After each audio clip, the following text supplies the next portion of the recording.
What's up, Gerard, here on a rainy New York Friday with our G1 Climax 30 A Block Night 17 review. A Block has been decided, guys. But before that, let me put you on to what we're doing. If you want to listen to the 3T podcast, check us out on Apple, Spotify, Google Play, TuneIn Radio, Podbean, iHeartRadio, and now on Stitcher.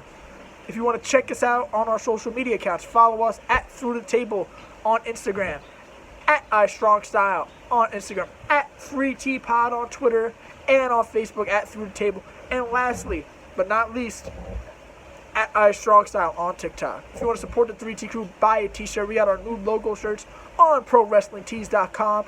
All links will be below in the bio right down there, folks. Also, don't forget to like, comment, and subscribe. Now let's jump into our review. Yota Tsuji has won the Young Lions' path to dominance. He defeated Gabriel Kidd today. Gabriel Kidd is fighting Yuha Uehara tomorrow in a pointless match that does not mean anything towards this tournament. Yota is now the dominant Young Lion, and it was kind of evident from the beginning that he would be. They've been pairing him with Tanahashi and all this stuff. He had the big angle with Evil during the Evil Tanahashi match. He's the guy that they like right now. Now let's jump into our tournament action. Yujiro Takahashi is not on Donut anymore. He defeats Jeff Cobb in a match, but Yujiro at least has something to go off in this tournament of not being on the big old donut. He would have been the first guy since 2014 when Honma finished over in the tournament. Jumping into our second match, this was a very drastic difference in match quality from the first match to this one. Minoru Suzuki vs. Shingo Takagi, the Dragon. Phenomenal match. Rematch of the Jingu Stadium match. Takagi does win. He beats Suzuki. I loved how on commentary they kind of mentioned that Shingo took Suzuki's spot in last year's G1 and how not being in the G1 last year and his current standings in this year's tournament could affect Minoru Suzuki's career going forward. It brings real life issues into the tournament and it adds flavor to Minoru Suzuki's character and why he's so angry, even more so lately than he was early on. You know, this tournament is considered a failure to him. He lost to Shingo, he didn't finish with a positive record, and he lost to Taichi. Big things going forward to Suzuki-gun, but after that, they did the whole clean the ring due to COVID, and they promoted their merchandise with that awesome jingle. And we're jumping into our triple main event, where the stakes were high in every match. We're kicking it off with Kazuchika Okada versus the aerial assassin Will Ospreay in the match everyone's talking about. And I don't think they're talking about it because it wasn't because of the match quality, by the way, which was an awesome match. They're talking about how Will Ospreay won. Bea Priestley from Stardom and formerly AEW, his girlfriend, shows up. Looked like she's trying to support her boyfriend, trying to motivate him while he's in the money clip. But it wasn't the case. When Okada had the money clip locked in again, she tried to get involved.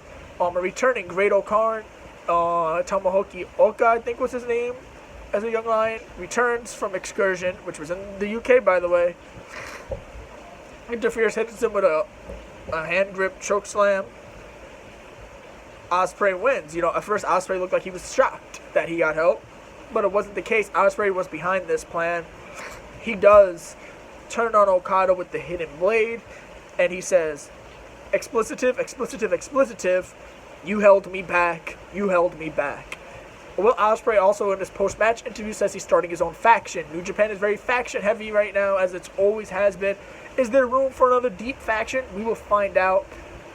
But it'll be interesting to see where we go. Now, this gives Okada something to do. This gives Will Ospreay something to do. We get a new guy on the roster, and now we're starting to see Stardom talent on New Japan's product. This was awesome.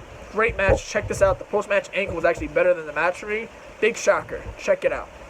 In our co-main event, this also means that Ospreay has still had a shot at this point, and Okada was mathematically eliminated from the tournament.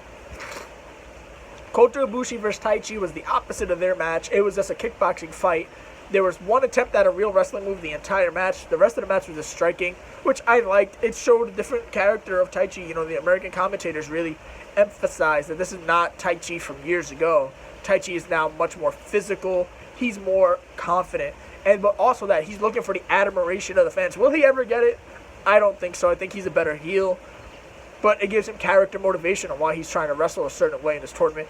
Ibushi, as commentators mentioned, they talked about how he's wrestling everyone's style. He wants that guy's best match. He wants to prove that he is a god.